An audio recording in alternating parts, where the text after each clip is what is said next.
Mateo from Manila. Oh, di ba? Whitney Houston. Whitney Houston. Diba? Alam mo sinong dating mo? Mamang, alam mo sino dating niya? Sino? Kamukha mo si Christina Paner. Ay, diba? oo nga. Oh. Grabe ha. Hawig nga sila, may hawig nga sila. Yes. Whitney Houston. Ano kaya masasabi ng ating inampalan? Tunog na in love ka. Lalo na yung pasok mo yung medyo airy, very sultry. Parang naaakit yung manonood sa'yo at makikinig sa'yo. Tapos sa dulo biglang binanatan mo na, binomba mo, tinodo mo na. Ang concern ko lang, if ever na ikaw ang mag-a-advance sa next round, may gas pa bang natira? Kasi parang tinodo na eh. So, malalaman natin yan. Galing mo.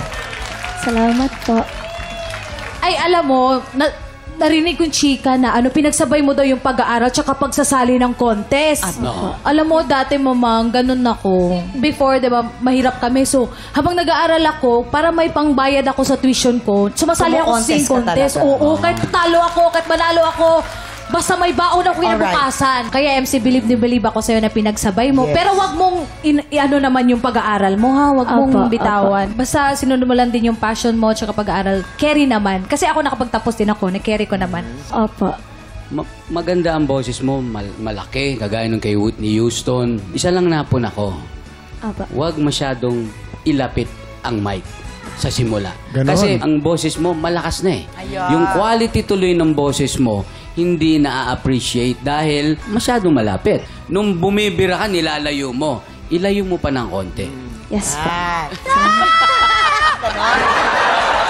Yan, mga tips ha. Mas gagaling ka pa Thank pagkatapos you po. itong Sabi contest na sa'yo, to. kaya ako nag-dancer eh. Anong score kaya ang ibibigay ng ating inampalan? MC, ito ang stars na ibibigay ko sa'yo. 4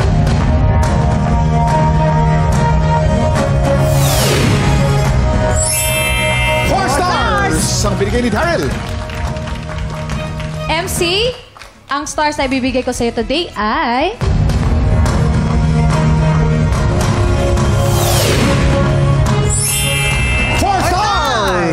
MC, how are you feeling?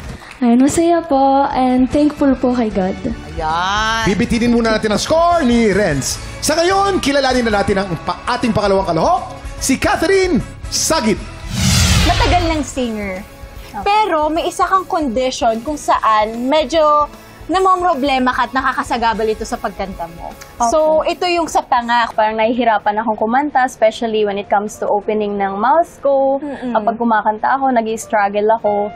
So, nagkaroon ako ng parang depression because of that. Kasi parang I was feeling na katapusan na ng pangarap ko kasi yun yung pinaka-majority na requirement para gumaling ka sa pagkanta. Sabi ko nga, hindi ako titigil dahil doon kasi pangarap ko to and passion ko nga po yung pagkanta. And ito rin siguro yung magiging way somehow para maipagamot ko yung sarili ko. Para kanino ka lumalaban? Una-una po para po sa magulang ko kasi ang magulang ko po 75 years old and 78 years old na po sila. So ako na po talaga yung nagsusupport po sa kanila. 11 kaming magkapatid pero lahat sila may pamilya na. So ako lang talaga yung parang capable na mag-support sa kanila. And sobrang mahal ko po yung parents ko. So hindi ko po sila kayang pabayaan na alam mo yun. Kaya kahit may trabaho ako, hindi ko mai-priority yung pagpapagamot ko kasi may iba akong mas priority na mas mahalaga.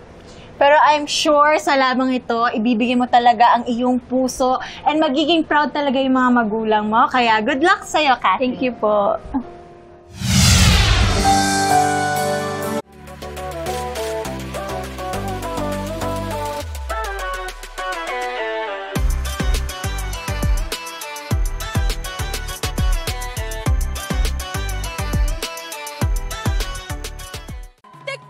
Pinanood mo hanggang sa dulo itong video na to at dahil doon, very good ka! For more happy time, watch more TikTok Clock videos on our official social media pages and subscribe to GMA Network official YouTube channel.